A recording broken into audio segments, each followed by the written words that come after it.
ये जो चैप्टर हम लोग स्टार्ट करने जा रहे हैं, वैद्युत रसायन। वैद्युत रसायन इलेक्ट्रोकेमिस्ट्री, इसका इंग्लिश में भी वीडियो है। यहाँ पे स्पेशली हम लोग ये वीडियो हम वैसे बच्चों के लिए बनाने जा रहे हैं जो बच्चे शुद्ध हिंदी में पढ़ते हैं, यानी कि बिहार बोर्ड और कुछ और भी बोर्ड होंगे जहाँ पे बच्चे शुद्ध हिंदी में पढ़ते होंगे, उनके लिए हमें वीडियो बनाने जा रहे हैं। तो सबसे पहले शुरुआत करते हैं वैद्युत रसायन इलेक्ट्रोकेमिस्ट्री से। क्लियर? इस चैप्टर को पढ़ने के लिए कुछ बेसिक टर्म, मतलब कि कुछ शुरुआत की चीजें चाहिए, उसको हम लोग पहले समझते हैं, उसके बाद हम अपने टॉपिक पे आएंगे। क्लियर? इसमें एक टर्म बनेगा वैद्युत अपघट्ट। वैद्युत अपघट्ट, इसका इंग्लिश होगा इलेक्ट्रोलाइट। इलेक्ट्रोलाइट तो कहता है कि वैद्युत अपघट्ट क्या है? कहता है कि वैसा पदार्थ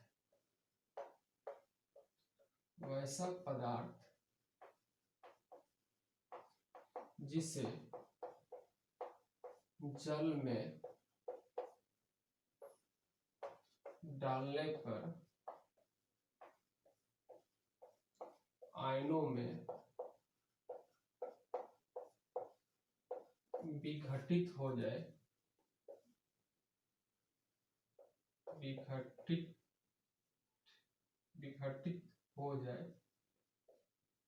या आयनीकृत हो जाए, उसे वैद्युत अपघट्ट कहते हैं। क्लियर? यानी कि जो पदार्थ जल में डालने पर आयनों में विघटित हो जाए उसे वैद्युत अपघट्ट कहते हैं। जैसे NaCl को अगर हम जल में डालें तो Na+ और Cl- आयन में विघटित होता है, टूटता है। तो यहाँ पे Na+ जब भी हम लिखेंगे तो चूंकि जल में डाले हैं तो यहाँ पे जलीय लिखेंगे, यहाँ पर भी जलीय लिखेंगे। क्लियर? जैसे एसिटिक एसिड हुआ, इसको अगर हम जल में डालें तो H+ आयन जलीय और एसिटेट आयन जलीय में टूटता है। क्लियर? तो जो भी रासायनिक पदार्थ जल में डालने पर अगर वो आयन में टूट रहा है तो उसको हम वैद्युत अपघट्ट, अंग्रेजी में इलेक्ट्रोलाइट कहते हैं। क्लियर? कुछ पदार्थ ऐसे भी होते हैं जिसको जल में हम डालें तो आयन में नहीं टूटता है, जैसे ग्लूकोज को अगर हम डालें, जैसे C6H12O6 होता है ग्लूकोज, इसको हम जल में डालें तो जल में जाने के बाद ये आयन में टूटेगा नहीं, ये आयन में घुलेगा, जल में घुल जाएगा। क्या है? जल में घुलता है, आयन में टूटता नहीं है, जल में घुलता है। उसी प्रकार से शुगर हुआ, चीनी C12H22O11, इसको अगर हम जल में डालें तो जल में क्या है? घुलता है। तो जो पदार्थ जल में घुलता है उसे हम वैद्युत अपघट्ट नहीं कह सकते हैं, उसको हम इलेक्ट्रोलाइट नहीं कह सकते हैं। क्लियर? इलेक्ट्रोलाइट वही होगा जो जल में घुलेगा, जो जल में नहीं घुलेगा वह इलेक्ट्रोलाइट नहीं होगा, वह वैद्युत अपघट्ट नहीं होगा। क्लियर? उसके बाद हम बात करेंगे कि ये जो वैद्युत अपघट्ट होता है, इलेक्ट्रोलाइट होता है, जो इलेक्ट्रोलाइट है यानी कि वैद्युत अपघट्ट है, यह दो प्रकार का होता है। एक होता है स्ट्रॉन्ग इलेक्ट्रोलाइट,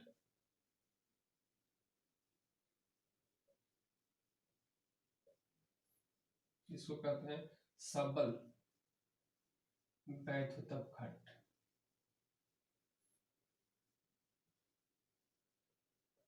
या इसको प्रबल वैद्युत अपघट्ट कहेंगे।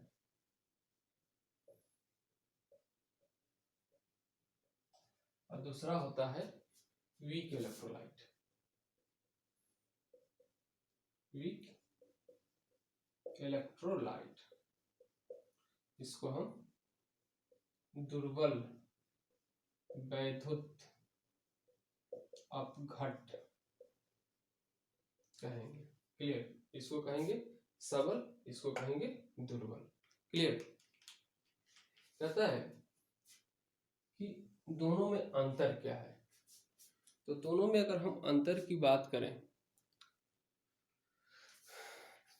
तो इसका डिफिनीशन होता है कि वैसा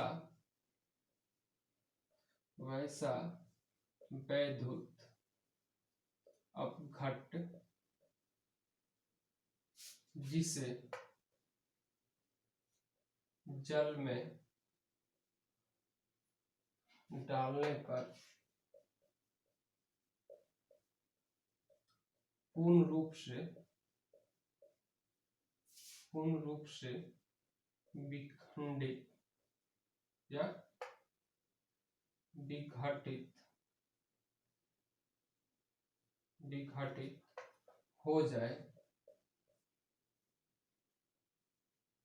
उसे प्रबल वैद्युत अपघट्ट कहते हैं। क्लियर? यानी कि वैसा वैद्युत अपघट्ट जिसे जल में डालने पर पूर्ण रूप से विघटित हो जाए, उसे प्रबल वैद्युत अपघट्ट कहते हैं। जैसे अगर हम NaCl लेते हैं, KCl लेते हैं, H2SO4 लेते हैं, HNO3 लेते हैं, HCl लेते हैं, तो सबके सभी क्या है? प्रबल वैद्युत अपघट्ट है। मतलब कि अगर हम KCl अगर हम 10 मोल लिए हैं, कितना लिए हैं? 10 मोल, और इसको अगर हम जल में डालें तो 10 मोल K प्लस और 10 मोल Cl माइनस आयन देगा, जलीय। अब देखिए जलीय तो हमेशा लिखना मुश्किल होता है। जलीय, यहाँ पे थोड़ा सा देखिए, जलीय का अंग्रेजी होता है एक्वस, AQUEOUS, क्या अंग्रेजी होता है? एक्वस। तो जलीय ना लेकर हम यहाँ पे AQ लिखेंगे, स्मॉल AQ, इसको एक्वस पढ़ेंगे, मतलब होगा जलीय। क्लियर? K प्लस एक्वस और Cl माइनस एक्वस में टूटेगा। तो अगर हम 10 मोल लिए हैं तो 10 मोल का 10 मोल टूटेगा, यानी कि 10 मोल K प्लस आयन देगा और 10 मोल Cl माइनस आयन देगा। लगभग इसका 100%, लगभग या एकदम 100% टूट जाता है। इसको हम कहेंगे सबल वैद्युत अपघट्ट। क्लियर? दुर्बल वैद्युत अपघट्ट में कहता है कि वैसा वैद्युत अपघट्ट जिसे जल में डालने पर पूर्ण रूप से आयनीकृत,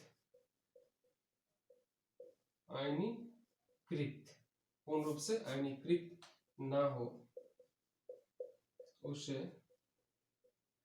दुर्बल उसे दुर्बल वैद्युत अपघट्य कहते हैं। उसे दुर्बल वैद्युत अपघट्य कहते हैं, यानी कि जितना डालेंगे, जैसे हम एसिटिक एसिड को लिया है, या एक दुर्बल वैद्युत अपघट्य होता है, इसको अगर हम जल में डालें H+ आयन एक्वस और Cl- आयन एक्वस में, ये तो टूटेगा। लेकिन अगर हम इसका 10 मोल लिए हैं, कितना लिए हैं 10 मोल, तो मुश्किल से 1 मोल H+ आयन देगा और 1 मोल Cl- आयन देगा। और इसमें क्या अंतर है, इसमें और इसमें आप जो अंतर समझ रहे हो, इसमें जो विखंडन होता है, विघटित होता है, टूटता है आयन में, वो 100%, 100%। इसमें सबका सब नहीं टूटता है, मुश्किल से 5% टूटता है, बाकी ज्यों का त्यों रहता है। यानी कि 100 मोल लिए होंगे तो मुश्किल से 5 मोल टूटेगा। क्लियर? 1 मोल हमको ज्यादा ही लिख दिए, यहाँ पे 10% लिख दिए, 10 टूटता भी नहीं, मुश्किल से 5, 6, 7% टूटता है। क्लियर? इसलिए इसको हम कहते हैं दुर्बल वैद्युत अपघट्य, इसको कहेंगे प्रबल वैद्युत अपघट्य। क्लियर? तो ये अंतर आप लोग समझ गए। इसके बाद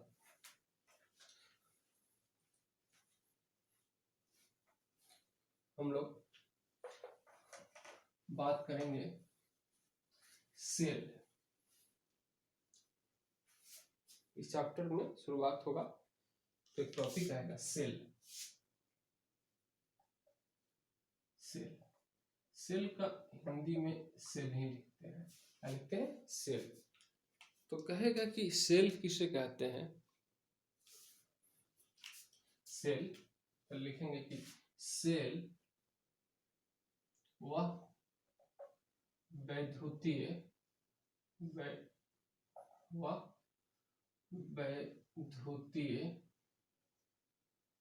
युक्ति है जो रासायनिक ऊर्जा को वैद्युत ऊर्जा में एवं वैद्युत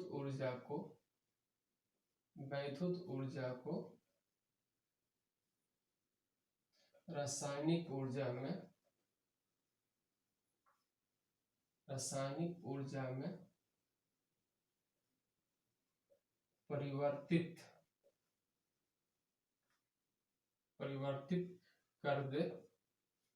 परिवर्तित कर दे उसे सेल कहते हैं।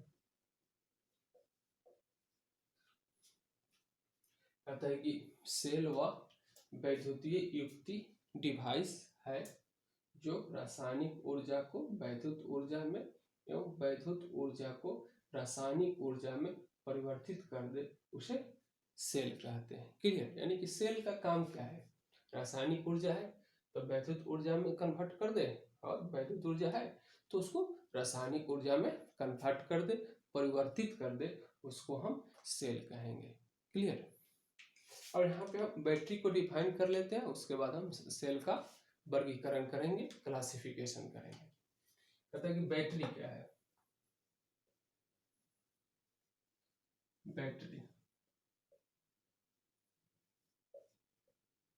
बैटरी तो कहता है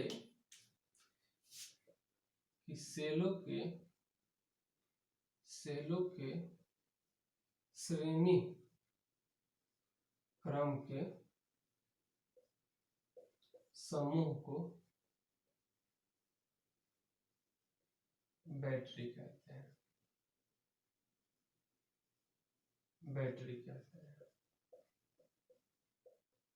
सेलों के श्रेणी क्रम के समूह को बैटरी कहते हैं। कहता है कि सेल को हम 2 प्रकार से व्यवस्थित कर सकते हैं। एक व्यवस्थित करें हम श्रेणी क्रम में, श्रेणी क्रम में। तो श्रेणी क्रम में कैसे व्यवस्थित करेंगे, तो जैसे कि एक बैटरी है, जैसे कि टर्च वाला बैटरी आप लोग देखते हो छोटा वाला, इसको हम इस प्रकार से सजाएं। इस प्रकार से सजाने का मतलब हुआ कि इसका निगेटिव, इसका यहाँ पे छोटा वाला जो इंड होता है पॉजिटिव होता है, फिर इसका निगेटिव, इसके पॉजिटिव, इसका निगेटिव, इसके पॉजिटिव से हम जोड़ दें और सबको जोड़ दें एक तार से। तो यह 1.5 वोल्ट का होता है, 1.5 वोल्ट का या 1.5 वोल्ट का, सब 1.5 वोल्ट का होता है। तो यहाँ पे इसका ईएमएफ जो आएगा, वैद्युत वाहक बल जो आएगा, वैद्युत वाहक बल जो आएगा, और 3 बैटरी को हम 3 सेल को हमने कनेक्ट किया तो इसका 4.5 वोल्ट आएगा। लेकिन वही अगर हम इसको समानांतर क्रम में अगर हम इसको समानांतर क्रम में व्यवस्थित करें, यानी कि इस टाइप से, इसका निगेटिव ये हुआ, इसका निगेटिव ये हुआ, इसका सबका निगेटिव इंड ये हुआ और सबका पॉजिटिव इंड ये हुआ। क्लियर।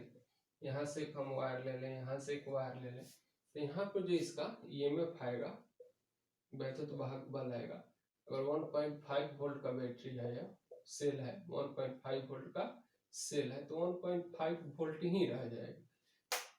यानी कि एक ही सेल का जो ईएमएफ होगा वो टोटल सिस्टम का ईएमएफ हो जाएगा।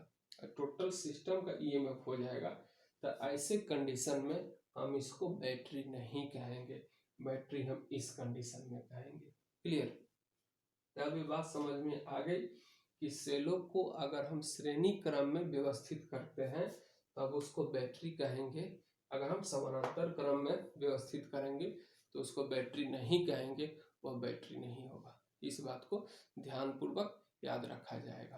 क्लियर। दूसरी चीज यहाँ पे और क्लियर कर दें कि अगर एक यूज आप कर रहे हो तो उसको हम सेल कहेंगे, और एक से अधिक यूज कर रहे हो, जब तक उसका समूह नहीं बनाओगे तब तक हम उसको बैटरी नहीं कहेंगे। बैटरी कब कहेंगे? जब उसका समूह बनेगा। यानी कि घड़ी में जो यूज होता है तो एक ठो यूज होगा तो उसको हम वहाँ पे सेल कहेंगे। टर्च में अगर एक ठो यूज हो रहा है तो उसको हम सेल कहेंगे, 2 ठो यूज होगा तब हम उसको बैटरी कहेंगे। क्योंकि जब तक समूह नहीं होगा तब तक बैटरी नहीं कहेंगे। और समूह में भी याद रखा जाएगा कि श्रेणी क्रम का समूह हो तभी बैटरी कहेंगे, समानांतर क्रम में बैटरी नहीं होगा। क्लियर। चलिए अब कहता है कि सेल, तो सेल जो होता है इसको मिटाते हैं। अगर हम सेल का वर्गीकरण करें, सेल का, तो सेल जो होता है वो 2 प्रकार का होता है। कौन कौन सा सेल होता है? एक सेल होता है, इसको हम कहते हैं इलेक्ट्रो केमिकल सेल, वैद्युत रसायन, इसको कहते हैं वैद्युत रासायनिक सेल। क्लियर। दूसरा होता है इलेक्ट्रोलाइटिक सेल, वैद्युत अपघट्ट सेल, वैद्युत अपघटनी सेल भी लोग कह देते हैं, वैद्युत अपघट्ट सेल। क्लियर। पता है कि दोनों में क्या अंतर है? दोनों में क्या अंतर है? तो इस अंतर को हम समझें कि दोनों सेल में क्या अंतर है। तो वैद्युत रासायनिक सेल में होता क्या है कि जैसे आप लोग पढ़े भी होंगे कि एक हम कंटेनर ऐसे लेते हैं, एक कंटेनर ऐसे। क्लियर। इसमें हम क्या करते हैं कि ZnSO4 का एक्वस सॉल्यूशन रख दें, और यहाँ और इसमें हम CaSO4 का एक्वस सॉल्यूशन रख दें। क्लियर। और इसमें हम एक Zn का रॉड लगा दें, लगा दें Zn का रॉड लगा दें। यहाँ पे हम एक कॉपर का रॉड लगा दें, जिंक का रॉड है, ये क्या है, कॉपर का रॉड है। और दोनों को अगर हम एक सुचालक तार से, सुचालक तार वैसा तार जिससे विद्युत धारा का प्रवाहित हो सके, उसको हम सुचालक तार कहेंगे। तो इस तार से अगर हम इसको कनेक्ट कर दें, इसको जोड़ दें, तो देखते हैं कि इलेक्ट्रॉन का प्रवाह इधर से इधर होने लगा। जिंक से कॉपर की तरफ इलेक्ट्रॉन का प्रवाह होगा इस दिशा में। तो इस दिशा में अगर इलेक्ट्रॉन का प्रवाह हो रहा है, यानी कि विद्युत धारा का प्रवाह होने लगा, इलेक्ट्रॉन के प्रवाह को ही विद्युत धारा का प्रवाह कहते हैं। क्लियर? इसमें हो क्या रहा है, तो इसमें कुछ ना कुछ एक रासायनिक प्रतिक्रिया हो रहा होगा। इस रासायनिक प्रतिक्रिया के फलस्वरूप ही इलेक्ट्रॉन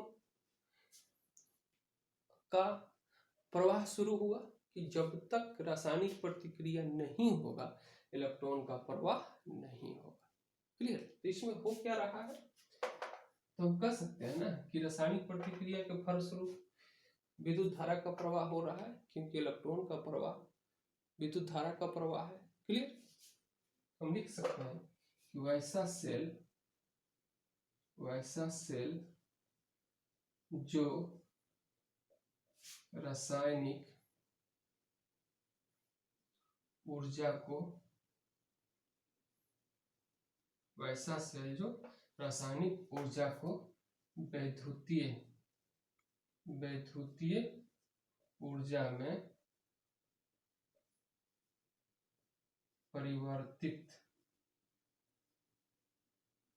परिवर्तित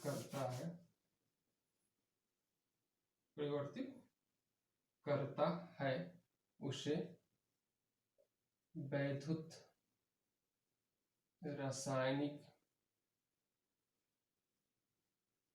सेल कहते हैं। वैसा सेल जो रासायनिक ऊर्जा को वैद्युतीय ऊर्जा में परिवर्तित करता है, उसे वैद्युत रासायनिक सेल कहते हैं। क्लियर? यहाँ पे हम लोग समझेंगे, जैसे कि 10th वगैरह में हम लोग एक टॉपिक पढ़े होंगे, कॉपर का रिफाइनिंग, यानी कि जो कॉपर हमको मिलता है भंजन जारण करने के बाद, जो कॉपर हमको मिलता है, वह कॉपर जो होता है वह शुद्ध कॉपर नहीं होता है, उसको हम लोग फफोलादार कॉपर कहते हैं।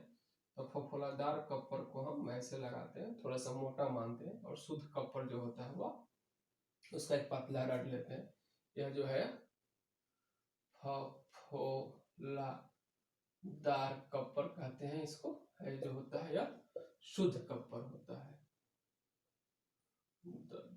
शुद्ध कॉपर होता है। क्लियर? तो और इसमें हम क्या करते हैं कि डाल देते हैं कॉपर सल्फेट CuSO4 का एक्वस सॉल्यूशन। क्लियर? इसको हम जोड़ देते हैं पॉजिटिव से, इसको जोड़ देते हैं निगेटिव इंड से। पॉजिटिव इंड को यहाँ पे एनोड कहा जाता है, और निगेटिव इंड को क्या कहा जाता है, कैथोड कहा जाता है। क्लियर? तो हम इसको इस प्रकार से जोड़ देते हैं, तो होता क्या है कि जब हम विद्युत धारा को प्रवाहित कराते हैं, तो कॉपर सल्फेट जो होता है CuSO4 जो होता है वो टूट जाता है Cu++ एक्वस में, और SO4 माइनस एक्वस में, क्योंकि पानी में डालने के बाद ये टूट जाएगा। अब एनोड पर क्या होता है, एनोड पर ये जो कॉपर है यहाँ पे SO4 माइनस जाता है और CuSO4 बनाता है और 2 इलेक्ट्रॉन लूज कर देता है, और कैथोड पे Cu++ आयन जाता है, 2 इलेक्ट्रॉन गेन करता है, कॉपर में कन्वर्ट होकर इसके ऊपर जमा हो जाता है, जिससे धीरे धीरे मोटा होने लगता है, धीरे धीरे पतला होने लगता है। क्लियर? तो यहाँ पे आप देख क्या रहे हो, चाहे यहाँ पे हो क्या रहा है, यहाँ पे यही ना हो रहा है कि हम विद्युत धारा दे रहे हैं तो यहाँ पे रासायनिक प्रतिक्रिया हो रही है। हमने क्या किया, विद्युत धारा दिया तो यहाँ पे रासायनिक प्रतिक्रिया होने लगी। क्लियर, यानी हम कह सकते हैं कि वैसा सेल जो वैद्युत ऊर्जा को रासायनिक ऊर्जा में बदल दे उसे वैद्युत अपघट्ट सेल कहते हैं। तो याद रखा जाएगा, इस दोनों सेल में अंतर है, यह सेल कुछ और है, यह सेल कुछ और है, याद रखा जाएगा। तो इसको मिटाते हैं हम, क्योंकि हमको लिखना है। क्लियर, लिख सकते हैं ना कि वैसा सेल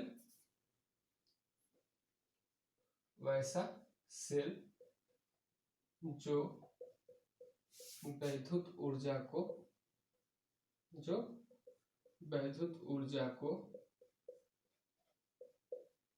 रासायनिक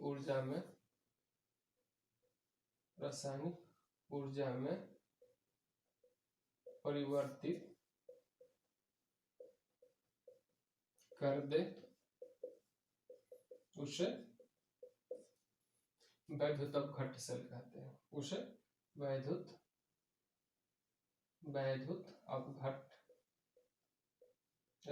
अपघटनी, बहुत जगह वैद्युत अपघटनी भी लिखा हुआ, वैद्युत अपघट्ट सेल कहते हैं। क्लियर, वैसा सेल जो वैद्युत ऊर्जा को रासायनिक ऊर्जा में परिवर्तित कर दे उसे वैद्युत अपघट्ट सेल कहते हैं। तो एक दोनों का डेफिनेशन आप लोग समझ गए। अब और कुछ भी अंतर होता है उसको हम लोग समझते हैं। तो इसको साफ करते हैं, उसके बाद देखते हैं।